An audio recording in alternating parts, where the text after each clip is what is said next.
Boa noite a todos. A explanação do Evangelho da noite é do Evangelho segundo o Espiritismo, capítulo 18, muitos chamados, poucos os escolhidos. O item que coube para que a gente possa fazer a explanação são dos 10 a 12, que é muito se pedirá aquele que muito que recebeu. Aqui nós temos, nesse capítulo, parábolas do festim de bodas, nós temos porta estreita, nós temos nem todos os que dizem Senhor, Senhor entrarão no reino dos céus, muito se pedirá aqueles que muito recebeu, as instruções dos Espíritos, dar-se-á aquele que tem, pelas suas obras que se reconhece o cristão. Esse capítulo aqui, basicamente, ele fala da fé, ele fala de como agirmos, né? Conosco mesmo e com a sociedade e para com Deus.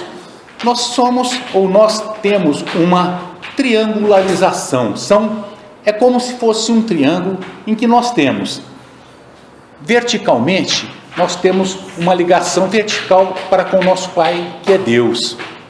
Horizontalmente, nós temos uma ligação para com o nosso próximo, que é nosso irmão. Então, nessa relação horizontal, ambos, nós e nossos irmãos, temos essa relação vertical com Deus. Então, aqui mostra como agirmos, o que fazermos.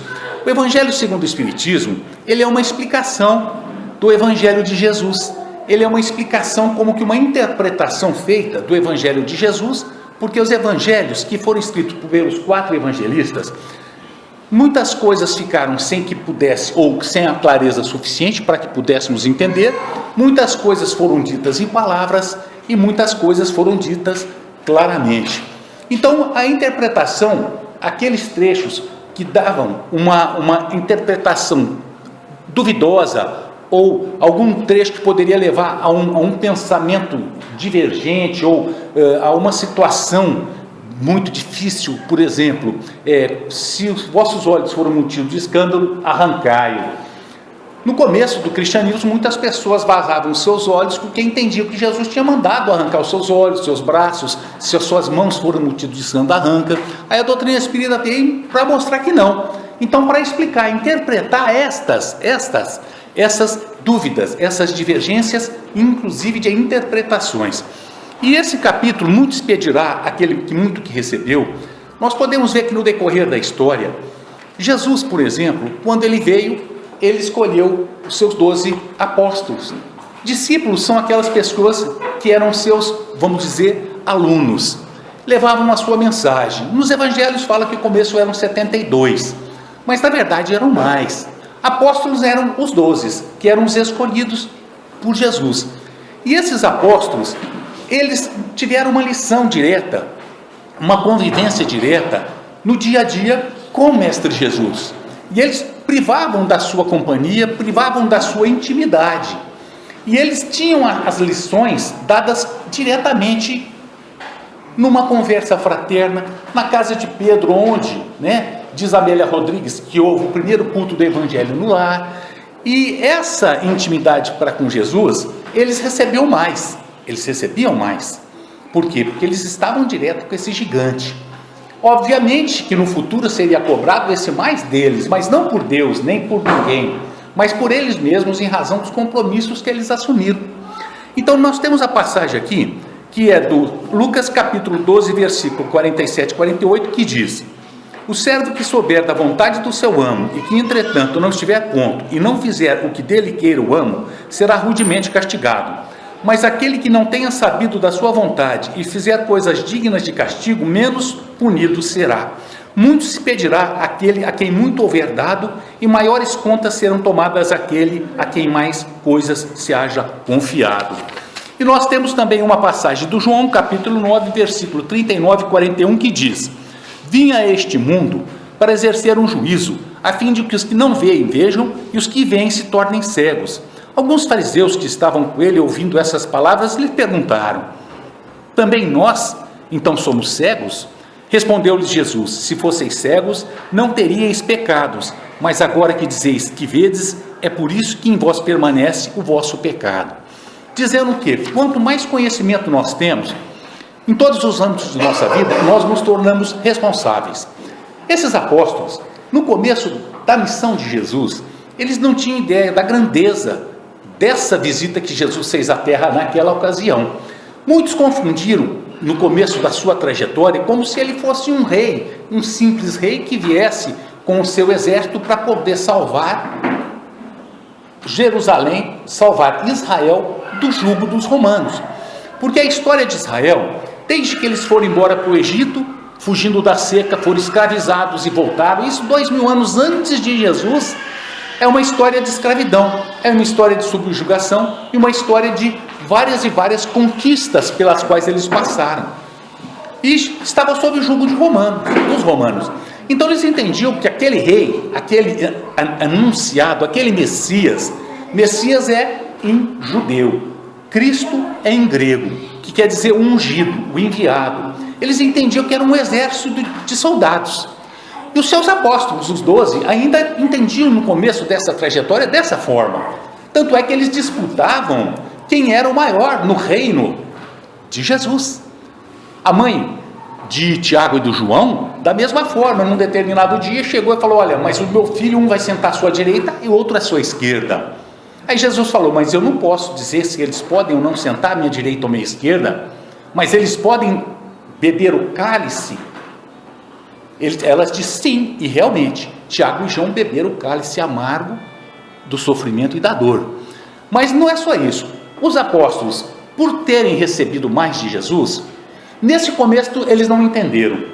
A partir da morte de Jesus é que eles realmente começaram a compreender a grandeza desse homem e a sua verdadeira missão. Então eles não tinham ainda sido despertos para isso, embora Amélia Rodrigues que eram espíritos evoluídos. Mas naquela encarnação eram pescadores, com exceção de Mateus, Levi, que era cobrador de impostos, e de Judas, que era comerciante. O resto era tudo pescador. Então eles não conseguiam ainda desenvolver todo aquele potencial que inclusive todos nós temos dentro de nós, aqueles potenciais e as potências divinas, porque ainda estavam imersos na carne, como nós gostamos. Ou seja, nós ainda não temos uma compreensão do que nós estamos fazendo aqui, do que nós somos, fica como que embaçado. Mas por quê? Nós estamos como que absorvidos pela carne. E eles não entendiam essa missão. Mas depois da morte de Jesus é como se houvesse um insight. Eles acordaram. O momento que Pedro acordou foi no momento que pela terceira vez ele negou Jesus. Jesus perguntou a Pedro: Pedro, você me ama? 1, Pedro, você me ama? 2, Pedro, você me ama? 3. Pedro diz: mestre, nas 3 vezes. No final, Pedro perdeu a paciência e falou: mas lógico que eu amo e que eu vou com o Senhor até a morte, se necessário for. Jesus disse para Pedro: olha Pedro, eu te digo, antes que o galo cante pela terceira vez, antes que o galo cante, 3 vezes você há de me negar. Pedro falou: o que é isso, mestre? O que aconteceu? Jesus foi preso. Na casa lá do Anás, onde ele estava sendo julgado, chegou o pessoal, falou: você não é aquele homem que anda com o Galileu? Não, eu não conheço. Uma vez. Aí Pedro ficou com medo, começou a sair. Quando ele chegou perto do portão, uma moça, uma serva do Anás ou do Caifás, falou: olha, mas você sim, é o amigo do... Não conheço esse homem. E aí já lá fora, uma outra pessoa chegou e falou: não, você é o Pedro. Não sei quem é esse homem. O galo cantou. No momento que o galo cantou, diz Lucas no seu evangelho, Jesus lá do átrio, onde ele estava sendo julgado, olhou para trás, olhou para Pedro, Pedro chorou. A partir desse momento, Pedro teve a consciência do que era Jesus e que a sua missão era um conquistador de corações, de almas, e não conquistador do mundo. Tanto é que ele disse para Pilatos: tu dizes que eu sou rei, mas o meu reino não é desse mundo. E esses homens, a partir dessa morte de Jesus, começaram a acordar. E o que mais demorou para entender foi Tomé. Tanto é que ele falou: só acredito a hora que ele aparecer para mim e eu colocar o dedo nas suas chagas. De repente Jesus aparece e fala: toque minhas chagas, Tomé. Por isso que a gente diz, é como Tomé, só acredito se eu ver. Aí todos sem exceção, a partir do momento que conheceram esse homem, a partir do momento que começaram a vivenciar aquilo que ele dizia e exercitar o verdadeiro amor, eles passaram a levar essa mensagem de Jesus para todos os lugares no mundo naquela época. Todos. E todos, com exceção de João. João era o mais novo, o mais jovem, e João ficou ao lado de Maria na hora que Jesus foi abandonado por todos. Todos o abandonaram. As mulheres o seguiram. Maria de Jerusalém, Maria sua mãe, Maria de Madalena. Elas e João. João não foi morto. Ele desencarnou com quase 100 anos de idade, e quando muito velhinho, bolinho, não conseguia dizer mais nada, ele só dizia: amai-vos uns aos outros. Só isso. Mas os outros 11, todos foram mortos em nome de Jesus. Pedro, por exemplo, ele foi morto em Roma, e ele não se sentiu honrado de ser morto, crucificado de cabeça para cima, porque ele entendia que ele não merecia morrer como aquele grande homem, Jesus. Foi crucificado de cabeça para baixo. E vários outros foram crucificados de cabeça para baixo. Bartolomeu foi esfolado vivo, arrancaram sua pele vivo e o crucificaram, porque eles não renegaram a Jesus, porque muito a eles foi pedido, porque muito tinham recebido. Jesus hoje não pede a nossa vida, para que nós entreguemos a nossa vida, porque nós conhecemos o seu evangelho, e todos nós somos responsáveis, porque nós sabemos dessa mensagem do amor. Mas ele pede o sacrifício das nossas más tendências, o sacrifício daquela parte ruim que existe dentro de nós, simplesmente isso. Quando ele traz os seus preceitos, e o maior de todos é aquele: amar a Deus sobre todas as coisas e o próximo como a ti mesmo. Então o conhecimento, ele é lançado, esse conhecimento é nos dado, é jogado a mancheias, e todos nós os temos, e quanto mais nós conhecemos, nós somos responsáveis. Aqueles cristãos, quando conheceram a palavra de Jesus, seguiam-no, eram mortos nos circos, eram untados vivos com uma resina comburente, combustível, e eram acesos como tochas humanas para iluminar os circos, enquanto os leões comiam ou matavam os mais sãos, porque esses que eram untados e serviam de tochas estavam doentes ou eram os velhos. E eles seguiram, eles receberam muito de Jesus, que foi a mensagem da esperança, a mensagem do amor, a mensagem de saber que do outro lado de uma vida sofrida existiria uma nova vida que recompensava os bem-aventurados pobres de espíritos, aqueles que eram pequenos nesse reino e grandes no reino do céu. Então eles, entendendo essa mensagem de Jesus que dizia que todos eram irmãos, todos, absolutamente todos eram irmãos, eles se entregaram também ao holocausto. Os romanos no começo, mesmo os hebreus, eles não estavam dando muita bola para Jesus, porque eles vão dizer: um carpinteiro de Nazaré. Bartolomeu, quando convidado por Felipe: olha, vamos seguir o mestre, vamos conversar com ele. Bartolomeu disse: mas da Galileia, de Nazaré, vem alguma coisa que presta? Então eles não ligavam para Jesus. Por quê? Um carpinteiro, como diz, um reles homem de trabalho braçal, que era o menor de todos numa escala social. Mas quando os romanos começaram a ver que o povo o seguia, e os seus soldados, seus centuriões e pessoas importantes começaram a segui-lo, eles viram que isso estava ficando perigoso, muito perigoso. E aí fizeram o quê? Primeiro mataram Jesus, e depois, quando eles acharam que Jesus estava morto, mas não suas ideias, e viram crescer, começaram a perseguição aos cristãos no ano de 60 com Nero, que incendiou Roma e colocou a culpa nos cristãos. Aí a perseguição começou do ano 60 ao ano 290. A partir daí houve uma inversão. De perseguidos passaram a ser perseguidores, porque não entenderam a mensagem de Jesus. A esses que passaram a perseguidores, eles tinham recebido muito, só que se utilizaram disso muito de uma forma errônea, perseguindo aqueles que os perseguiam. Muito foi cobrado deles através das reencarnações expiatórias muito doloridas, que é uma lei da natureza, a lei da reencarnação. Porque não se explicaria as divergências, as diferenças sociais, econômicas, físicas, de qualquer forma, se não fosse através dessa lei da reencarnação. Mas isso no âmbito religioso, quando nos é dado muito, uma compreensão de Deus, que nós começamos a entender que Ele é um Pai, e não é aquele Deus do Velho Testamento, de algumas passagens, vingativo. Que nós começamos a entender que Ele é aquele Deus que nos trouxe os 10 mandamentos, que é uma lei eterna.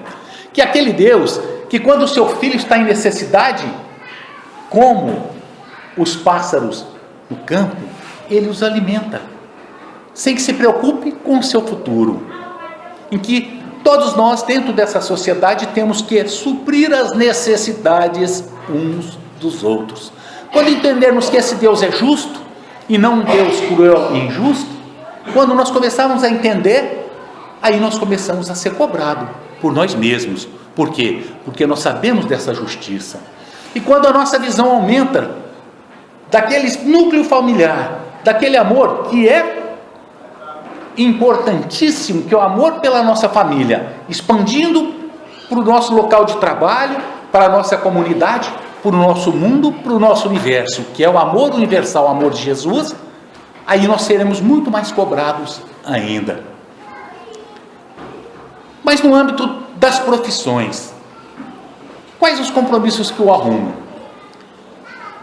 Nós estamos vendo hoje os Jogos Mundiais indígenas em Palmas, mas muitos daquelas pessoas, daqueles índios, são muito mais evoluídos que nós. Nós vamos falar dos selvagens, que não são indígenas. Indígenas é uma coisa, selvagens são outra coisa. Pessoas, às vezes, esse tempo foi descoberta uma tribo no meio da Amazônia colombiana, bem atrasada, que não conhecia outras pessoas que não fossem aquele grupo. E muitas dessas tribos, eles têm os costumes, ou têm um costume, de matar suas crianças quando elas nascem com um problema, porque eles acham que ela não vai servir para nada. A gente fala, isso que é absurdo. Sim, mas na Grécia Antiga, há 3.000 anos, em Esparta, matavam as crianças, jogavam de cima de um morro, salvo engano do Monte Olimpo, quando a criança tinha uma deficiência física, porque eles tinham a ideia de que eles eram uma raça pura e que todos tinham que ser perfeitos, há 3.000 anos. E aí a gente vê esse indígena, sem cultura, e nós vamos ver um selvagem, não só na matéria, mas um espírito selvagem, recém-saído da animalidade. Um espírito selvagem mesmo, que não tem cultura, que não tem conhecimento das leis de Deus, a não ser através dos totens, dos sacrifícios humanos ou de animais. E aí a gente vê essa tribo sacrificando suas crianças com problema físico. A gente fala, que barbaridade. Aí a gente se reporta. A Grécia, a Esparta, mas é há 3.000 anos. Mas aí a gente vai mais para frente. Aí a gente vê determinadas decisões de tribunais superiores que autorizam o aborto de anencéfalo. Certo. Dizem que essa criança não tem condições de viver, mas estão vivas. Autorizado. Essas pessoas são cultas, são doutores da lei. Aí nós fazemos uma comparação. Quem é que recebeu mais? Esses selvagens que matam suas crianças, ou os doutores da lei atuais que autorizam o aborto? Qual é o peso que Deus dá a ambas mortes? Nós achamos uma crueldade. Nós condenamos as pessoas e dizemos, vocês são selvagens. Mas e essas autorizações que tem? Inclusive está uma briga terrível no Congresso Nacional para se autorizar o aborto. E aí? Esses doutores legisladores não têm conhecimento para autorizar a morte das suas crianças? Selvagens são aqueles selvagens que matam as suas crianças e não têm nenhum conhecimento de nada? Ou essas pessoas que têm o conhecimento e entendem que a mulher é dona do seu corpo, mas se esquece que o bebê também tem o direito ao seu corpo e à sua vida. Não estou fazendo nenhum tipo de propaganda, é só uma constatação. Inclusive porque a doutrina espírita, ela abomina e não aceita em nenhuma das formas o aborto. Só no caso de perigo de vida da mãe, só nesse caso. Quando dois valores estão em jogo, a vida do bebê e a vida da mãe, diz o Livro dos Espíritos, salve então a mãe, que já está em andamento há muito tempo. Nesse caso. Então nós temos que ver que esses valores dessas pessoas, a eles serão mais cobrados. Por quê? Porque eles estão num grau de fazer uma lei num país de 200 milhões de habitantes, e fazer de um crime, que esse crime se torne legal. 513 deputados, 81 senadores e os ministros do Supremo, e uma tribo de selvagens com 500 pessoas. Se pesarmos, quem será mais responsável? É a lição. Muito se pedirá aquele muito que recebeu. Receber a cultura, a educação, receber a educação moral, porque muitas dessas pessoas são muito religiosas, mas eles entendem que não, que isso não afeta nada na natureza, mas afeta. Receberam, mas se virmos pela unicidade da existência, que é uma vida só, eles vão autorizar essa lei? Com certeza a pressão está muito grande, vão autorizar. Mas o problema não é que se autoriza só para o anencéfalo. Daí a pouco já vai autorizar o aborto para isso, o aborto para aquilo. A criancinha, quando faz feito um exame, hoje nós temos exames médicos que detectam tudo. Está com um defeitozinho genético no coração, vamos abortar. Vai virar regra. É normal? Lógico que não. Qual um dos artigos da lei de Deus? Não matarás. Matar um bebê é matar. Matar um feto é matar.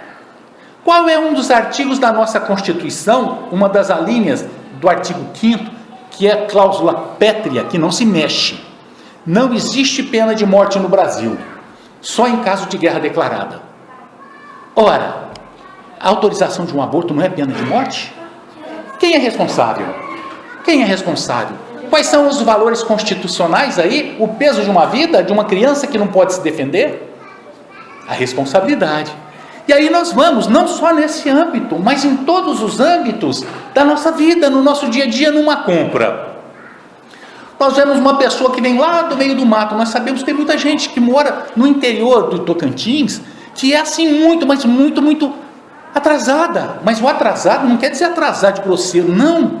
A pessoa não tem cultura nenhuma, a pessoa é ignorante, coitadinho. Não tem mesmo. Aí ele chega num supermercado, a primeira vez que ele vem lá do interior, e ele vai e pega as coisas e vai embora. Para ele, está lá à disposição, não sabe que tem que pagar ou não, vai preso. Aí nós vemos, num outro lado, numa outra situação, uma pessoa culta fazendo falcatruas e consegue esconder, e não vai preso. Agora, aquela pessoa que agiu dessa forma, furtando um ovo de um supermercado, e aquela outra pessoa que furtou milhões, o peso é o mesmo? Óbvio que não. Então, no nosso dia a dia, numa rua, no trânsito, quando nós temos a aula para tirar a habilitação, a gente em São Paulo falava carta de motorista, a gente tem aula, a gente aprende a andar em Palmas, por exemplo. Tem as 3 faixas. A faixa da direita é para quando vai entrar numa quadra direita, da esquerda é para você entrar no meio, e a do meio é para você seguir reto. Certo? Certo em teoria, mas ninguém faz isso na prática. Ora, essas pessoas foram habilitadas, tiraram a... Olha, isso é no âmbito do dia a dia, uma coisa que Jesus falou há 2000 anos.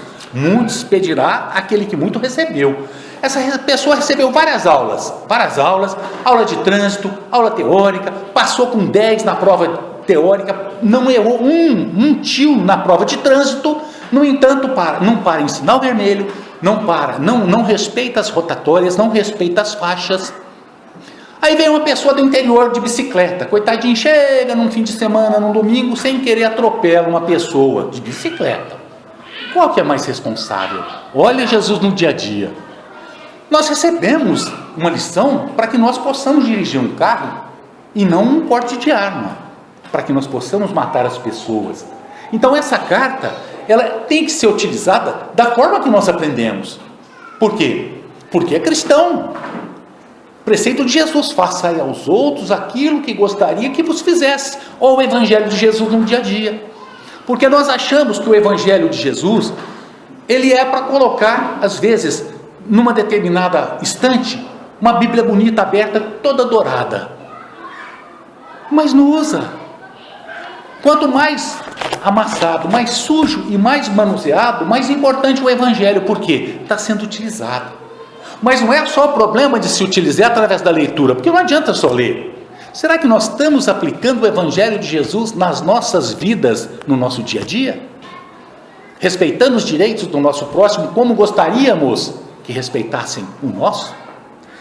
Nós que estamos num grau mediano de intelectualidade, de cultura, porque todos aqui estão num grau mediano. Ah, mas eu sou pobre. Mas quer dizer, pobre não quer dizer que... Não, de forma nenhuma. São situações momentâneas que com o tempo, ou nas reencarnações, nós vamos aproveitando e passando por tudo. Nesse grau mediano, nós sabemos o que é errado e o que é certo. Por quê? Porque nós estamos já num grau em que nós recebemos já muito de Deus. Nós podemos fazer um balanço de nossas vidas, que nós vamos ver e falar: meu Deus, eu tenho muito mais bênçãos do que maldições na minha vida. E se fizermos um balanço com mais acuidade, com mais sinceridade, honestidade para conosco mesmo, nós vamos notar que essas não bênçãos, mas maldições foram por nós arrebanhadas no nosso dia a dia. São as causas atuais das nossas aflições. Porque quando se diz: ah, mas isso é coisa do passado, eu acho que eu joguei a pedra na cruz de Jesus, eu salguei demais a Santa Ceia. Não, nada disso, nada disso. Se nós virmos, nós vamos falar: meu Deus, mas que besteira que eu fiz, porque se arrepende depois, mas está feito, aí não tem como voltar atrás. Então, se fizermos, nós vamos ver que nós temos muito mais bênçãos, e essas maldições nós mesmos plantamos em nossas vidas, através dos nossos atos errados. Aí nós nos arrependemos, mas às vezes é tarde. Num acidente de trânsito, por exemplo, nós passamos no sinal vermelho, abarroamos outro carro e matamos uma pessoa, já está feito, não tem como voltar atrás. E olha a beleza da doutrina de Jesus explicada pela doutrina espírita. Pela unicidade da existência e pela teoria dogmática, que nós temos a nossa sorte definitivamente selada, ou é para um céu ou para o inferno, nós vamos para o inferno, porque nós matamos uma pessoa. Mas, pela doutrina espírita, nos explica que não, aconteceu, o amor cobre multidão de pecados, que eu possa começar a fazer o bem a partir deste erro, que eu possa começar a realinhar a minha vida para o lado bom, os bons atos. Chico Xavier disse uma frase, que é uma frase emblemática: olha, eu não posso voltar e refazer o meu passado de forma nenhuma, mas a todo momento eu posso fazer um novo futuro. O que passou, passou. Erramos, quem de nós não errou? Que disse Jesus quando aquela mulher estava para ser apedrejada, lapidada, considerada como adúltera? Abaixado no chão, Jesus falou para aquele monte de homem que queriam apedrejá-la, e muitos deles tinham saído com ela: quem entre vós estiver sem pecados, que atire a primeira pedra. Todos, diz o Evangelho, a partir dos mais velhos para os mais novos, foram saindo. Todos foram embora, porque não tinha quem. Então quem somos nós para acusar? Ah, mas você fez isso. Sim, dá uma olhada, um dedo apontando para Leia. Quantos estão apontando para mim? 3 dedos. Como eu posso apontar se 3 estão apontando para mim? Eu tenho que ver os meus erros, porque cabe a mim próprio, que recebi muito de Deus, fazer essas modificações para que eu seja feliz. Por quê? Porque hoje nós estamos colhendo os erros do nosso passado, e no amanhã nós vamos colher ou as bênçãos ou os erros desse nosso presente. É da lei. Nascer, viver, morrer, renascer ainda, progredir sempre, é da lei. Então nós temos que seguir nas nossas vidas esse evangelho, não só na parte religiosa, porque nós temos sim que ter uma religião. Essa religião é a religação de nós para com Deus. Não importa o título, não importa o rótulo, o importante é o coração que se liga a Deus. Porque muitos de nós temos o costume de apedrejarmos as outras religiões ou outras denominações religiosas como se a nossa fosse a melhor, de forma nenhuma. Toda religião, a partir do momento que modifica as pessoas e as fazem melhor, é de Deus. Mas como cada um tem o seu grau de entendimento, cada um se afiniza com uma determinada ideia e segue aquela ideia. Tem um ditado popular que todos conhecem que diz: o que seria do amarelo se todos gostassem do verde? São gostos, afinidades, tendências. Nós nos afinizamos com aquele grupo, então nós vamos para lá. Mas aquele grupo prega a dureza de coração, a firmeza, a proibição de ir em determinados lugares, mas se naquele momento, para aquela pessoa, na vida dela, aquilo está evitando com que ela pratique vários males, graças a Deus, independentemente do rótulo. E é aquilo que ela precisa, porque no caso da doutrina espírita, é a doutrina do livre-arbítrio.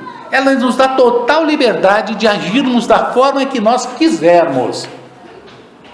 Só que nós somos responsáveis por aquilo que nós fizermos. Então, com muita liberdade assim, tem gente que não pode. Tem pessoas que precisam de um freio.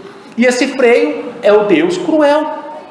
Mas é um Deus cruel, sim, mas esse Deus cruel que lhe é pregado, está fazendo com que ele se modifique e seja bom, seja melhor. Seja melhor, não é seja. Seja melhor. Isso é que é importante. Por quê? Por isso a importância dessas religiões e de todas as religiões. Mas a religião que satisfaz o meu ego, o meu interior, é a doutrina espírita. Porque ela está baseada em 5 princípios, que esses princípios, que hoje eu sei, eu sou mais responsável para agir corretamente. Primeiro princípio é a existência de Deus. Deus existe? Pergunta número 1 do Livro dos Espíritos: o que é Deus? Inteligência suprema, causa primária de todas as coisas. Existência do Espírito. Ora, abstendo-nos da ideia da existência do Espírito, nós nos perguntamos: nós temos uma alma? Todos, sem exceção, vai dizer sim. Agora, para onde essa alma vai, já é outra coisa. Então, nós temos uma alma? Sim. Essa alma, o que é, nos explica a doutrina espírita, é o espírito encarnado, nós aqui na carne. Quando nós perdemos a carne, nós somos chamados de espíritos. Segundo princípio, a existência dos espíritos. Qual o terceiro princípio da doutrina espírita? A comunicabilidade entre os dois mundos. Mas dizem, como? É proibido falar com os mortos. Moisés proibiu falar com os mortos. Mas então nós vamos voltar um pouco na história e nós vamos ver que Moisés derrogou esta sua lei. Como? No dia da transfiguração, Tiago, João e Pedro. Quem é que eles viram conversando com 2 mortos? Jesus. Quem eram esses mortos? Elias e Moisés. Ora, se Moisés, que proibiu que se falasse com os mortos, veio morto para conversar com Jesus, ele não revogou a sua lei? E por que ele proibiu de se falar com os mortos? Porque naquela época da humanidade, aquele povo estava acostumado a ler sorte, eram politeístas. Moisés veio trazer a ideia do Deus único, monoteísmo, tirar daquele povo escravo de mais de 400 anos no Egito, aquela ideia do politeísmo, e dessas ideias de tirar sorte para todas as coisas que precisavam. E na história da humanidade, através não dos estudos religiosos, mas estudos da história da humanidade, nós vemos que muitos desses reis faziam as suas consultas aos oráculos para saber o que ia acontecer em tal dia, como eles poderiam guerrear ou não poderiam naquela época. Era conversar com os mortos. Então, foi-se proibido de se falar com os mortos com Moisés, porque tinha virado uma coisa rotineira. O que eu vou fazer hoje? Arroz ou feijão? Aí vai lá numa tenda na esquina, fala, mortinho, desce aqui e me fala, o que você acha que eu faço? Meu marido tem dó. Moisés proibiu. Por isso. Então, a existência do Espírito, a comunicabilidade, ou seja, conversar com os nossos mortos, porque a nossa doutrina é o que? Consoladora. Como ela nos consola? Nos dizendo, olha, o seu filho não morreu, ele só mudou de plano. O seu filho é o mesmo, ele continua o mesmo. é aquele amor que você tem por ele de mãe, é o seu filho. Só que ele não tem um detalhe, tirou a roupa carnal, hoje ele está sem essa roupa, mas ele não deixou de existir. Que consolo é esse? Qual foi a missão de Francisco Cândido Xavier, nos trazendo 412 livros? Primeiramente, consolar aquelas mães e pais, irmãos e tios e avós desesperados que haviam perdido seus entes queridos, que diziam: mãe, eu voltei, ou melhor, eu nem fui, estou aqui. Olha, comunicabilidade, gente, através do consolo a nós. Quem de nós não perdeu alguém na sua vida? Perdeu não, entre aspas. Quem de nós não teve um parente ou ente querido, uma pessoa amada que já não desencarnou? Todos nós os temos. Ora, não seria injusto que eles fossem para o nada ou para o inferno, para o céu, que desaparecessem no meio de um todo? Não, eles conservam a sua individualidade. Terceiro princípio, a pluralidade das existências. O quarto princípio, a pluralidade das existências. O que é a pluralidade das existências? Que a doutrina espírita nos traz a reencarnação. Quinto, pluralidade dos mundos habitados. Mas como o espírita acredita que em ETs, não na forma que nos é colocado um ET. Mas quem é a maior afirmação e testemunha de que a pluralidade dos mundos habitados? O que disse Jesus a Pilatos? Na casa do meu pai tem várias moradas. Ora, quais moradas são essas? Como nós, em sã consciência hoje, que temos conhecimento que o nosso Sol é de quinta grandeza e tem Sol de primeira grandeza, em volta desse Sol de quinta grandeza, 8 planetas circulam à sua volta, porque Plutão foi caçado. Um dos menores sistemas solares do universo. Só tem vida na Terra. Nós estamos numa galáxia com mais de 150 bilhões de estrelas. Cada estrela, se nós fizermos a conta de cada uma, seja um Sol, que leve 10 planetas em sua volta, quantos milhões de planetas só nessa galáxia? Só a Terra teria habitantes humanos como nós? Descobriram água no Marte. Descobriu determinados lugares em Marte que teria condições de sobrevivência. Foi antes ou vai ser? Só Deus é que sabe.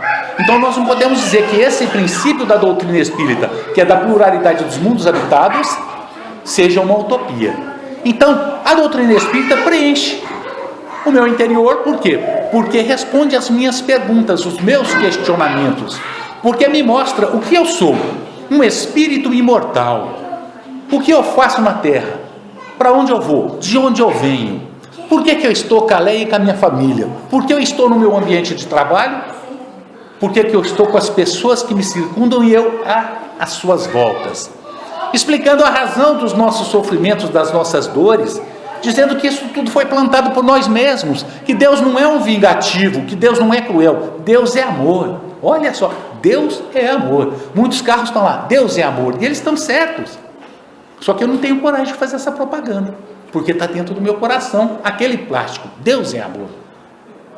É a confiança irrestrita em Deus, que nossos sofrimentos e a nossa dor têm uma razão de ser, que esse sofrimento e essa dor está sendo acompanhado por Deus, que Deus está presente em nossas vidas em todos os momentos, porque Ele muito nos dá. Ele só nos pede para que nós nos amemos, só isso. Nós nos respeitemos. Mas isso é egoísmo? Não é.